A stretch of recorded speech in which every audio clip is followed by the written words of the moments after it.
Magandang umaga guys. Magkukusi muna ako ng isda para mailuto. Pwede siyang inihaw, pwede rin paksiw. Malansa siya pero masarap.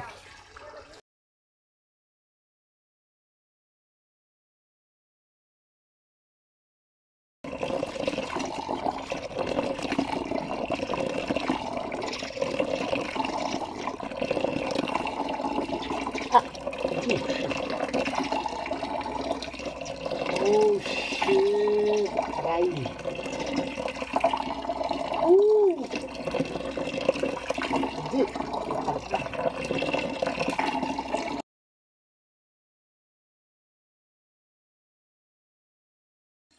Medyo masakit siya guys. Natinik ako ng sulahan ng unicorn fish. Natusok ako. Mapdi. Para siyang ano, makatinik. Parang banggit. Masakit siya pero tuloy lang. Tinapos ko pa rin ang paglilinis ng isda para mailuto na.